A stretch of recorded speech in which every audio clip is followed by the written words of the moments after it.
Rudolph's horse is killed underneath him, and the first Habsburg is thrown to the ground and forced to cover himself with his shield to avoid a killing blow.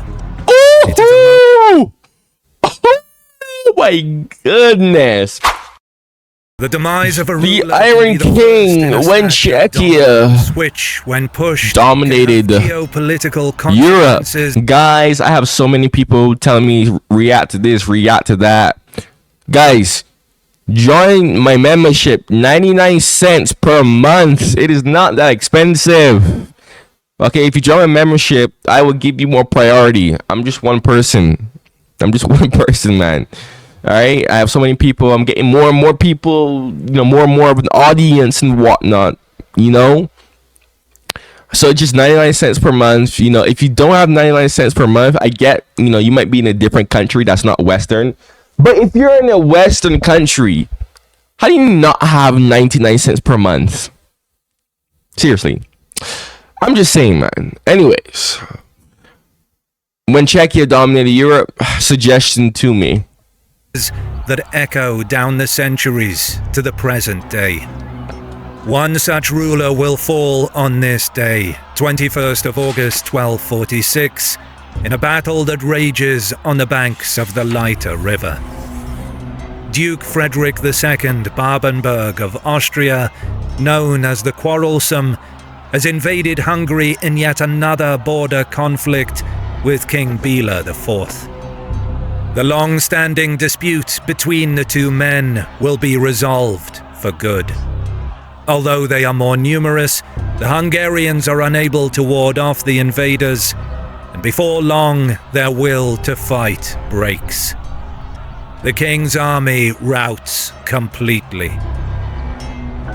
The defeated Bela retreats east towards the Danube to regroup. But what he doesn't yet know is that the Duke of Austria has fallen during the pursuit of the fleeing Hungarian army. And wait, what? He had on Hungary. That is a very lucky plot twist. How does that happen? Also, look at Europe, bro. Holy moly. Oh, Europe looks disgusting. Look how balkanized this looks, except for Bohemia. Bohemia has basically had the same smooth borders for 900 years. Good on you, Bohemia, for keeping your borders at least. But holy crap, Europe, bro. Oh, I hate how this looks. Died with him. Without a male heir, Frederick II was the fifth and last Duke of Austria from the House of Babenberg. His death sparked a power grab that would reshape the history of Central Europe. Ooh. Central Europe Inadvertently caused the extinction of the ruling Babenberg dynasty. Bela understands that the contest over the seized imperial fiefs of Austria and Styria is an excellent opportunity to expand. What the heck is a Styria? What the heck are you? What's a Swabia? What is this from freaking Mountain Blade Bannerlore? I know what Tyrol train. These are Italian states. I know about them. What are these? I didn't even know these existed until now. Influence. But in 1246, he lacks the strength to intervene. His kingdom still suffers from the devastation of the Mongol invasion of 1241, just 5 years earlier. Around half of the population he ruled over east of the Danube has perished, and much of the kingdom still lies in ruins. Complicating matters is that throughout the 1240s, many European rulers, including Bela, fear that a second major Mongol attack will come. Thus, the king's primary focus is on building a defensive line along the Danube and reforming his army. Meanwhile, Bela's main rival for the titles of the extinct Babenberg dynasty, Wenceslaus the One-Eyed, King of Bohemia, smartly takes advantage of the succession crisis in Austria. That guy, golly, that is, look at that picture. Jeez. That pic goes hard. I can't even lie. His eldest son and heir, Vladislaus, and the last duke's niece, Gertrude of Babenberg. However, the marriage comes to an end when the 20-year-old Vladislaus dies suddenly just 6 months later. To further her claim, Gertrude in turn marries Hermann VI, Margrave of Baden. But her new husband is rejected by the Austrian nobility and cannot establish his rule. Wenceslaus uses this interference as pretext to march into Austria, invited by the nobility to restore order after Hermann's death in 1250. But to acquire legitimacy to rule over the duchy, the king must turn to his other less favorable son, Ottokar, whom he imprisoned for leading a rebellion against the crown a few years earlier. To say that the king doesn't fancy the boy would be an understatement, but as his only living heir, the 18-year-old prince is important for Wenceslaus's political goals. Conveniently, the father and son reconcile and Ottokar is released from prison. Within weeks, his title of Margrave of Moravia is reinstated. With much pomp, he then travels to Vienna, where he marries the late Duke Frederick's sister, the 48-year-old Margaret of Babenberg. That she is 30 years older than him, reputedly ugly and cannot bear children, Damn! Ottokar in the slightest. For all Nah! That is mad! Nah! he wants is the claim to her late brother's titles. Bro, I like cougars. Bro. Oh, nah, that's real though. I prefer cougars too. I can't even lie. I prefer older women. I've had plenty of older women come on to me before. They're way better than freaking women my age. Keep in mind, I'm like 19 turning 20. I'm telling you. If you're like my age, which a lot of you are, I'm telling you, go for like older women if you have the capabilities to. With the marriage sealed, he receives support of the nobility and is proclaimed Duke of Austria and Styria. Now, ruled by the House of Przemyslid, Bohemia has become one of the most powerful players in Europe. This consolidation of power is a major victory for Wenceslaus, but the king does not get to enjoy it for long. He dies just a year later, aged 48. Ottokar succeeds his father as King of Bohemia with full support of the nobility. Using his newfound power and prestige, he seeks to expand his influence on the imperial stage. At this time, Bohemia is part of the Holy Roman Empire, an amalgamation of dozens of baronies, bishoprics, counties, fiefs, duchies, and kingdoms, nominally ruled by an elected emperor with the Pope's blessing. So let's talk about the Holy Roman Empire real quick. I know the person who founded the Holy Roman Empire, Otto the Great, was German, and it was basically a German-led confederation, pretty much. But like, isn't Bohemia Slavic?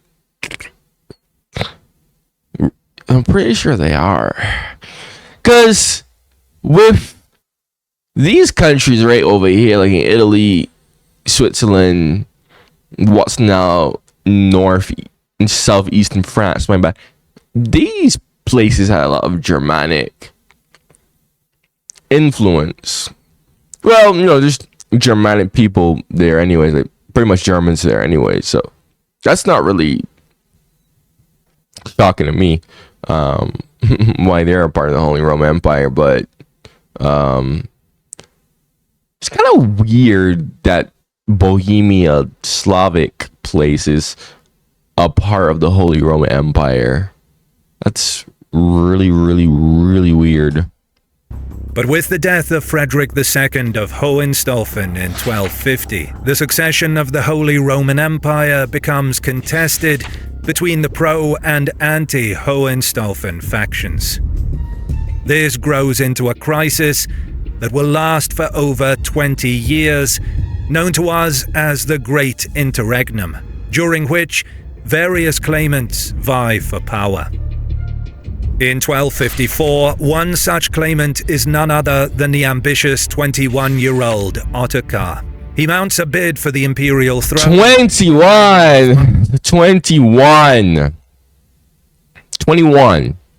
Bruh, most 21-year-olds don't even have their life together. Oh my goodness, dude. Mother tracing her lineage to the Hohenstaufen family, which by this time has dominated imperial politics for around 100 years. But his election bid fails to impress the prince-electors, most of whom recognize Count William II of Holland, fearing Ottokar's growing power. Although William dies just 2 years later in 1256, Ottokar does not press the issue further. Not wanting to over-leverage his position, he wisely cools his interest in the imperial throne for the time being, leaving room for other claimants to pursue their own bids, chiefly Alfonso of Castile and Richard of Cornwall. You see, while this was technically an election, it was only won by those with enough wealth and connections. Alright, so, yo, you know, it sounds bad, right? Like, you know, oh, the other people didn't have a say. But, like, you know, I think about stuff like that. I'm like, is that really bad, though? Because, you know, the people with the money and the power, I mean, they're the ones responsible for running things. I mean, now that I think about it, just limiting it to basically rich people, yeah, that would be bad, because then they would basically just elect a whole bunch of unjust laws, policies against average folk people. So yeah, okay, never mind. Alfonso of Castile was the great-grandson of Frederick Barbarossa, thus tracing his lineage to the Hohenstaufen dynasty. Richard of Cornwall, the Plantagenet Prince of England, was the nephew of the late Otto IV, Holy Roman Emperor of the House of Wealth. But even though they traced their lineages to these imperial dynasties, both men were considered foreigners. Still, Richard used his vast wealth to bribe 4 of the 7 electors, including Ottokar, thereby gaining a simple majority.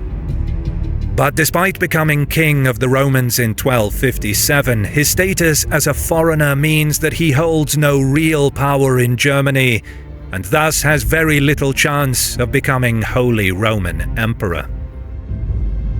While Ottokar's own bid failed, this balance of power suits him, for without a strong imperial figure, he can continue expanding his influence and make another attempt at the imperial throne at a later date. But the power, wealth, and ambition of the young 24-year-old king of Bohemia alarms neighboring rulers. This is actually quite intriguing. I don't know any history about Czechia. Quite frankly speaking, I never was interested in Czechia. Typically, I'm interested in Slavic countries, but Czechia is like, meh. One, they're kind of like Central European. They're not like Eastern Europe. I mean, they're Slavic, yeah, all that. Their culture, yeah, all that. More lines of Eastern European, but they also have a kind of a, I don't know.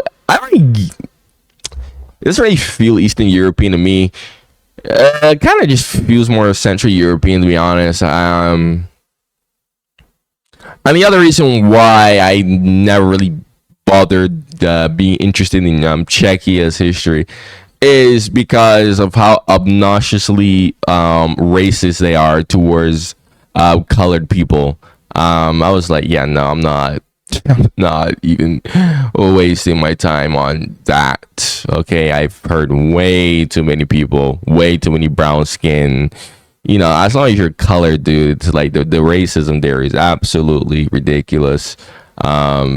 So yeah, that's why I never really bothered caring about Czechia's history, despite the fact that I typically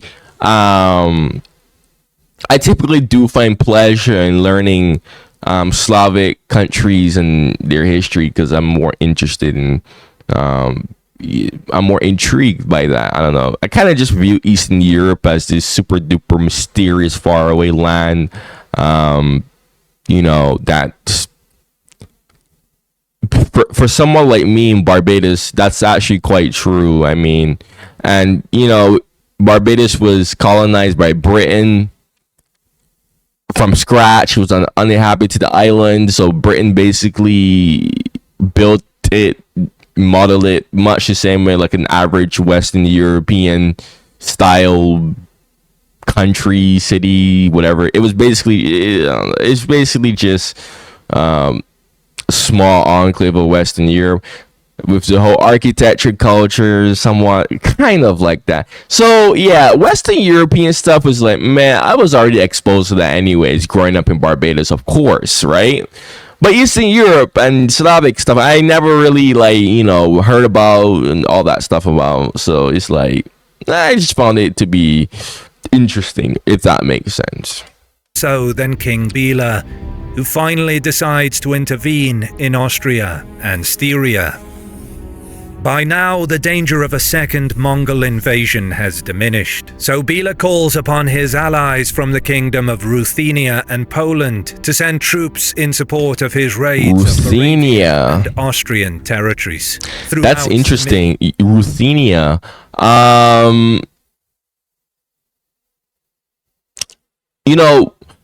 Ukrainians never called themselves Ukrainians. Ukrainians called themselves Ruthenians, which is just another way of saying Rus person. That's interesting. It's very interesting. 1250s, in an effort to weaken Ottokar's authority. To prevent an all-out war, Pope Innocent IV intervenes to mediate a peace treaty. It is agreed that Ottokar cede Styria to Hungary in exchange for getting recognition of his right to rule Austria. King Bela, however, faces a rebellion in Styria. The local lords rise against Hungarian rule and expel their governor in 1258. Well, Bela promptly invades Styria to restore his suzerainty. After subduing the rebels, the king appoints his eldest son Stephen as Duke of Styria. Stephen immediately launches a punitive raid into Carinthia to punish Duke Ulrich III for supporting the Styrian rebels. But the raid, meant to dissuade others from interfering in Styria, only makes Hungarian rule more unpopular within the duchy. Eventually in 1260, the local lords rebel again, probably aided by Ottokar, and Stephen is forced to flee back to Hungary.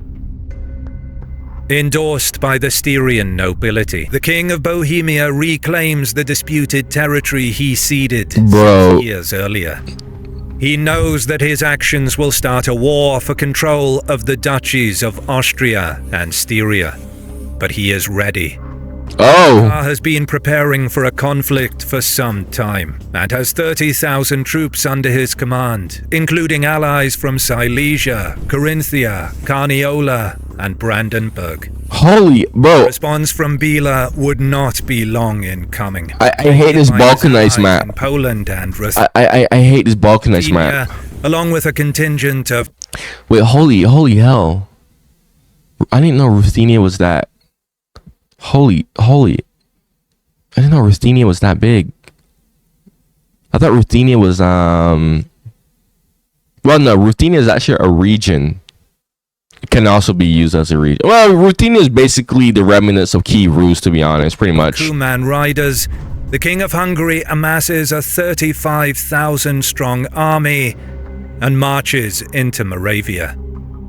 The two armies converge just 15 kilometers northwest of Pressburg. By mid-July 1260, Ottokar and Bela encamp on the opposite banks of the Morava. With the river posing a major obstacle, clearly whoever dared to cross first would find himself at a significant disadvantage. Yep. Neither commander would make the first move. After several days, the standoff begins to take its toll on the men, exposed to the heat and with ever-growing risk of disease. Ottokar proposes a battle on equal terms. Bela agrees.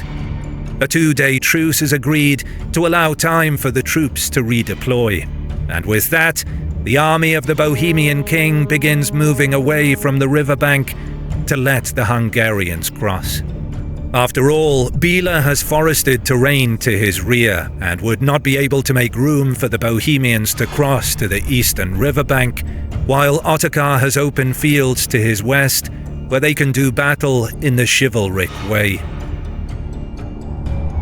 The next day, with the redeployment and moving of the camp still in progress, elements of the Bohemian rear guard, tasked with gathering provisions, clash with the Kuman light cavalry contingent of the Hungarian vanguard, commanded by Prince Stephen. Sources have opposing views on who broke the truce, but it is likely that the nomadic Kuman riders used the opportunity to strike the unprepared enemy. Whatever the case, by now Stephen commits to the fight, while much of the Hungarian army is still wading through water to cross the river. I have 12 emails. Closest to the action is Jarosz of Padehus, the governor of Prague Castle and commander of the heavy Czech knights, called the Iron Lords, likely the most elite unit on the battlefield. King Bela, assuming that his son is ambushed, leaps into action with his retinue and gathers more men who had by now crossed the river. The rest of the Hungarian army hurriedly continues to cross the river to join the fight. Ottokar receives word that his rear guard is engaged. Thinking that the Hungarians broke the truce, he musters all available troops and riders to meet the enemy. Ooh. Meanwhile, the frontal attack of the Iron Lords repels the light Kuman cavalry. Soon, Stephen is pushed back, and in a fight for his life, he joined the fray to aid his son. What was until now a skirmish becomes a pitched battle. Oh! But the contest I can't tell who's winning. proves uneven. With only a third of his army present, Bela faces almost the entire Bohemian army. Oh! Ottokar steams through the Hungarian ranks, driving back their entire line. Breaking under pressure, the Kumans flee towards the crossing point. Bela and his son Stephen attempt to maintain order, but are soon forced to make a hasty retreat. The pursuit is particularly brutal. Ottokar and his cavalry hack and trample over the Hungarian nobles and ordinary soldiers alike. While Bela successfully reaches the Morava, his son Stephen barely makes it out alive, with most of his retinue falling in battle. Hungarians still grouping near the river are caught unprepared and out of formation, and now a stampede of their own brothers in arms smashes into them. Such is their desperation to escape. In the carnage, around 10,000 of Bela's troops perish, as Ottokar runs them down and pushes the Hungarian army back across the Morava. Ottokar's crushing victory earns him the nickname the Iron King. He proceeds to chase the scattered Hungarian army the Iron to King. Pressburg, where he forces That goes to hard. sign an unfavorable peace treaty. That goes hard. First, Iron with King. papal approval, Ottokar divorces the elderly Margaret of Babenberg and seals the peace agreement by marrying Bela's young granddaughter, Kunigunde, a political marriage meant to secure his kingdom's eastern border and provide him with an heir. Secondly, with the veiled threat of seizing the city of Pressburg and attacking Hungary proper, Ottokar forces Bela to cede Styria. And in a true power move, he has his claims to Austria and Styria formally recognized by Richard of Cornwall, whom he supported in his election to King of the Romans just 3 years before. Now, with Hungary cowed and the full acquisition of the Babenberg heritage, Ottokar becomes one of the most influential rulers in Europe. Over the What next in the 11 years, world? We got a counting timeline where freaking Czechia was relevant. he oversees a period of further expansion and consolidation of power. In 1266, Yes, please take that. he occupies I hated that. That border gore was annoying. the Egerland in northwest Bohemia. Then in 1268, Ottokar engineers a massive territorial expansion. He signs a contract of inheritance with Ulrich III, the last Carinthian duke of the House of Sponheim, thereby acquiring Carinthia, the March of Carniola, and the Wendish March, and Bro! integrating Friuli into his kingdom in 1272. Look at this. This is... Why? Why, Czechia? Why? Why is it that Czechia always has to be long? When Czechoslovakia was a thing, it was freaking long. But it was like long freaking horizontally. Now before it was freaking long vertically. What is this? Ottokar is at the height of his power, and Bohemia takes center stage in European politics. Major legal reforms follow. Subjects are freed from feudal obligations except for rent or tax if such was levied. Free subjects could now also buy, sell, and inherit estates. Oh wow. These changes in the legal framework kickstart the development of prosperous land-owning villages and towns across the kingdom, Holy. strengthening the Bohemian economy from within. Holy. Law is introduced to We got a allow Jews prosperous to become Czechia. eligible for various high office positions, such as servant of the crown. Moreover, instead of being limited to seeking support only from their local lord, the Jews could now claim support of any royal official in the land. These systemic changes are followed with the building of fortifications across the kingdom. Zvikov Castle, Krivoklat Castle, and Bezdes Castle, to name a few. Ottokar also builds the famous Hofburg Palace in Vienna, which would later become the Imperial Palace of the Habsburg family. Moreover, the king mandates that his vassals build castles as well, a true sign of the rising strength of Bohemia. But then, things come to a head. Yeah, all good things must come to an end. Several key figures on the continent meet their demise, reshuffling the cards of European politics once more. In Hungary, both Bela and Stephen are dead, and the throne passes to Stephen's son, Ladislaus IV. But, more importantly, Richard of Cornwall, the nominal king of the Romans, dies after a massive stroke, aged 63. Ooh, massive. Oof. Oh my gosh. This is the moment that Ottokar was waiting for. With his political and territorial influence, he is a major candidate for the imperial throne. But unfortunately for Ottokar, by now the prince-electors have started to fear him. The Bohemian king simply became too strong. Yeah, If bro, I mean, look elected, at that. He could take control of Look at that, the dude. whole empire. And so, overwhelming opposition is mounted to prevent his election.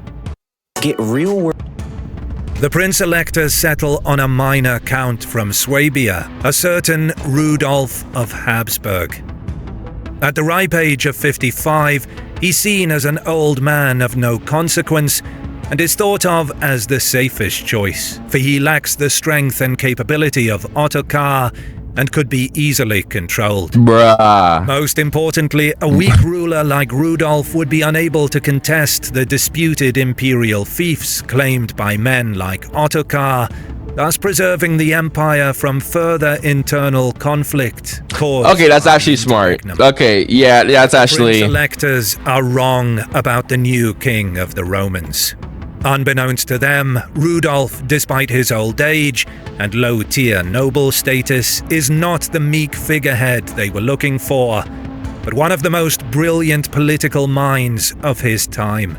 Oh! Crowning in Aachen Cathedral on 24th of October 1273 ends the Great Interregnum in the Holy Roman Empire. It doesn't escape Rudolph that he was chosen precisely because the prince-electors fear the immensely powerful Ottokar. But instead of appeasing the King of Bohemia, Rudolph realizes that if he plays his cards right, he can rally support against Ottokar and expand his own power at Bohemia's expense. A move so bold that all other prince-electors combined dared not take in prior years. In a masterful 2-year game of diplomacy, perhaps his strongest skill, Rudolph strengthens his position in the classic Habsburg style: marriages. Knowing exactly which buttons to push and what promises to make, he forms a vast alliance between 1273 and 1275, an alliance strong enough to counter Bohemia. Well, the beginning of the end. Rudolph renounces all imperial rights in Rome, the papal territory, and Sicily. And to sweeten the deal, he promises to lead a new crusade.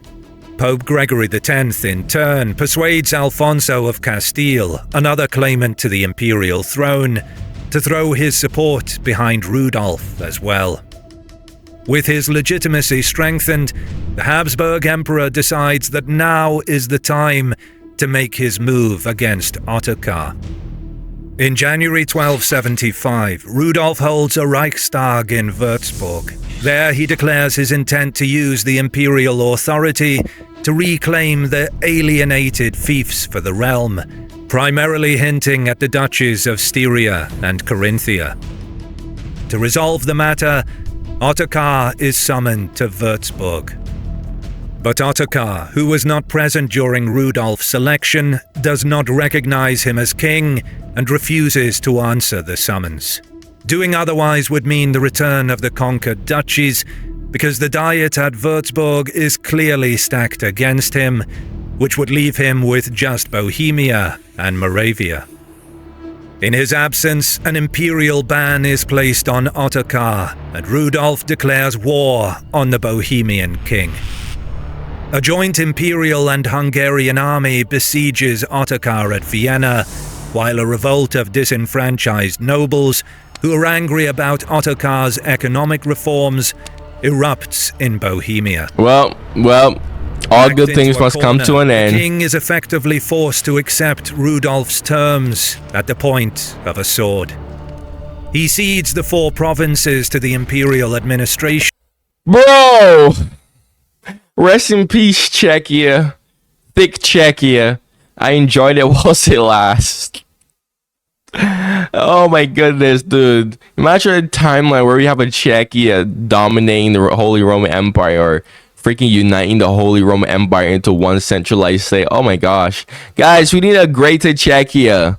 In November 1276, and receives only Bohemia and Moravia as a fief. But although Ottokar accepts Rudolph as his overlord, this acceptance is nothing more than lip service. He spends the next year and a half amassing a coalition of allies and mercenaries to fight his cause. And by the campaigning season of 1278, he is ready to embark on the campaign to retake what he believes is his rightful claim. Ottokar's diplomatic offensive had been a success, and Siegfried, Duke of Lower Bavaria, switched sides and supplied an army for his use. Ottokar ordered that Siegfried remain in Bavaria and provide a block on the advance of Rudolph's allies marching south. Most pertinently, the forces of Ludwig II, Duke of Upper Bavaria, as well as those of Frederick III of Nuremberg and Rudolph's Swabian contingents. Brandenburg and Silesia also joined Ottokar's cause, but his most capable allies were those of Lesser Poland, who provided him with a very potent heavy cavalry arm. So you think... So he says Lesser Poland.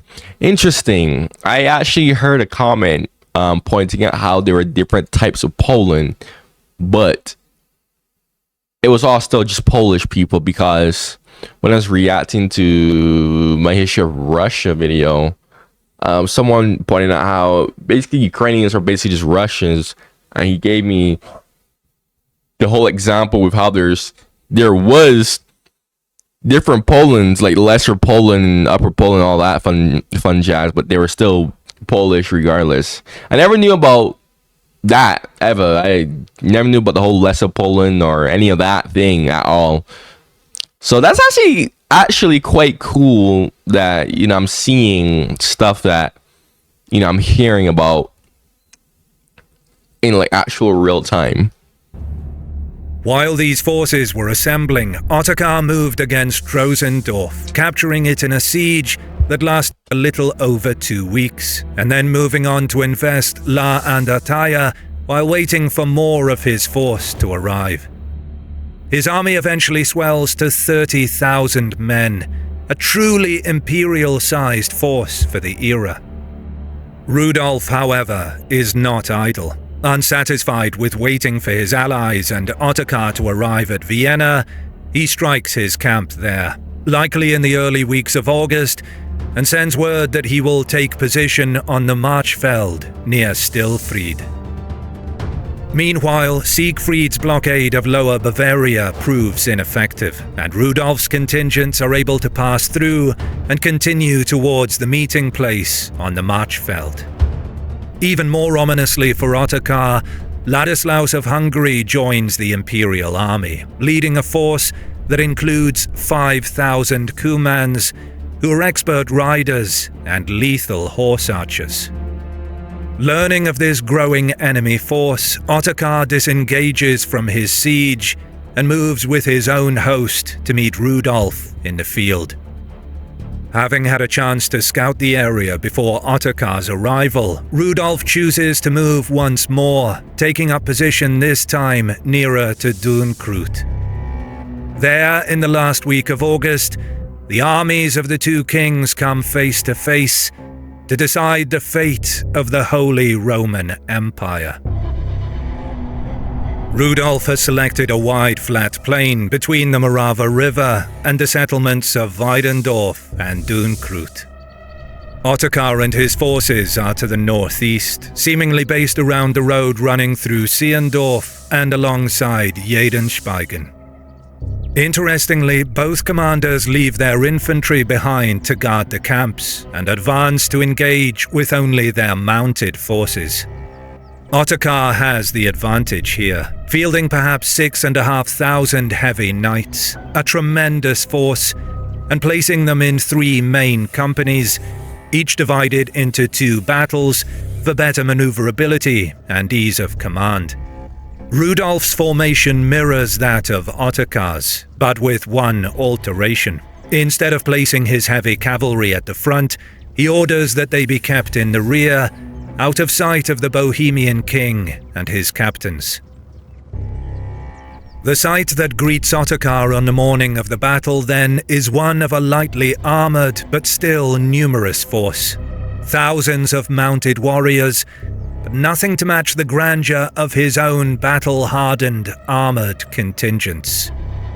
Rudolph himself takes his place amongst a contingent of heavy cavalry at the centre, and Ottokar does the same. Neither side is reticent about moving forward. However, the Bohemian and Polish knights of Ottokar find that their charge is impeded by the Cumans of Ladislaus, who move forward and strafe the enemy lines with arrows. Thousands of arrows sail into the Bohemian lines, causing grievous wounds and terrible consternation to even veteran noble fighters. Moving in and out from the wings of Rudolph's army, the Cumans are too fast for the heavy knights to pursue, and they also have the advantage of range, so that Ottokar's ranks cannot reply with their own missiles. Alongside the frustration and the rage felt at the relentless waves of arrows, the heat of the August day is beginning to affect the engaged lines of Ottokar's cavalry companies. Constantly having to take shelter under their shields and then chasing the contemptible Cumans has brought their ire to a feverish pitch. Finally, Ottokar orders the charge. On seeing the raised flags and hearing the trumpets ringing over the plain, Rudolph orders his own front companies to ride and meet the enemy. The moments that follow are of the most fraught in many the men's lives. Everything else is forgotten except the outline of the horsemen in front of them.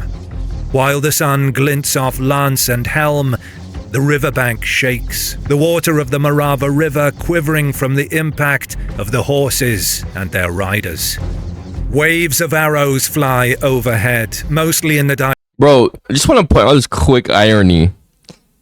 The Germans are using freaking horse archer tactics like Turks or Mongols. direction of Ottokar's lines. The Cumans guarding the flanks of Rudolph's army and funneling them toward the center where the king awaits. The impact is tremendous, and the far greater weight of the collision is felt by the Habsburg forces. Their heavy cavalry is far outnumbered by the Bohemians and Poles. But crucially, Rudolph's line holds, and the fighting with lance, spear, sword, and mace rages like a bloody inferno.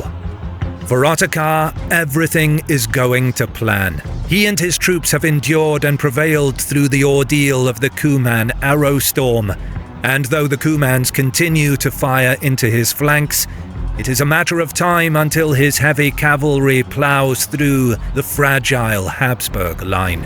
Okay. In the midst of his own front line, fights with the resilience he expects of his men, calling out to them to stand fast, wade into the enemy, and trust in God that He will deliver their cause and allow them to prevail. It is not enough.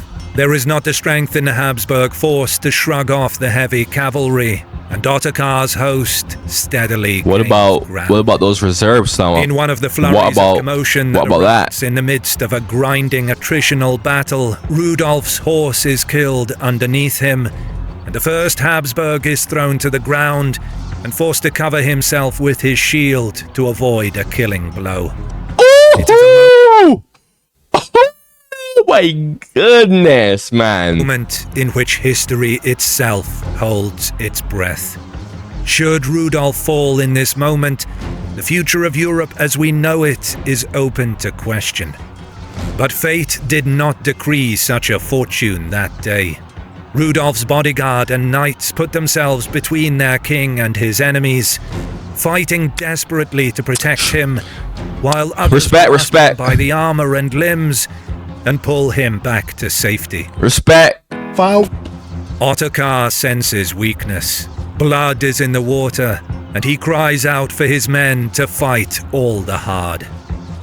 The Habsburg line falls back. But what about those reserves? This is the moment that Rudolph himself has been waiting for.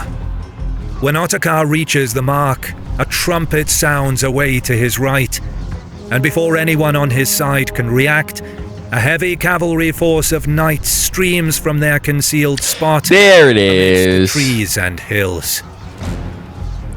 The ambush party crashes into Ottokar's right flank, throwing it off and dealing such damage that his second wing is now as impaired as the left. GG. Seeing GG. this and fuming GG. at the deceit, Ottokar orders that his units at the rear wheel around and counterattack. Yeah, you broke the center. The center is broken. You broke the center quite good. So I'm pretty sure he can salvage this. The maneuver is completed, but in the fog of the battle, its operation is disjointed and unsynchronized. Oh no. Seeing the reserve ranks of the enemy turning about, Rudolph's men began to shout, "They are running! They are running!" The frontline knights of Ottokar's host turn, and from their perspective, it does seem that their comrades are abandoning them. No! Did he not hear the orders? Oh my, no. To waver, and at this No! Rudolph launches his second hidden weapon. Oh no. His own reserve of heavy cavalry. That's it. The two concealed at the rear and out of sight of Ottokar's force. That's it. Charges and slams Woo! into the already vulnerable center of the Bohemian army. That's it. That's GG. Tired That's and parched GG. from fighting against the lighter units, as well as withstanding the Kuman arrows, the combined onslaught of the fresh heavy cavalry, and with the apparent disappearance of their reserve, causes Ottokar's center companies to implode. Those that can turn and run. Others fight on, but they pay the ultimate price, Ottokar among them. His body is later recovered from the Rest in peace, Ottokar. I remember you as the guy who made Czechoslovakia be at its peak. Well, not Czechoslovakia, but Czechia at its peak. He made a long version of Czechia. field and put prominently on display by the victorious Rudolph. To exacerbate his panicked troops' misery, the Imperial army and especially the Cumans pursue the Bohemians and Poles from the field and beyond, hunting down any survivors unlucky to fall into their hands before they can reach safety. At one point, Ottokar was the most serious contender for the Imperial throne, but after his demise in the Battle of Marchfeld, for the first time, a Habsburg stood uncontested as the Holy Roman Emperor. Rudolph took over as Duke of Austria, a title his dynasty will hold for 640 years until they are brought down by the catastrophe of the First World War. Wow! The Battle of Marchfeld is often viewed as the turning point in world history and the birth of Habsburg domination.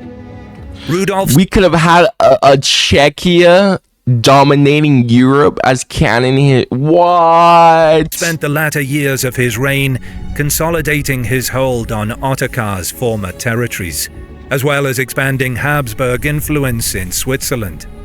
Thanks to him, the House of Habsburg becomes the most powerful dynasty in the Holy Roman Empire.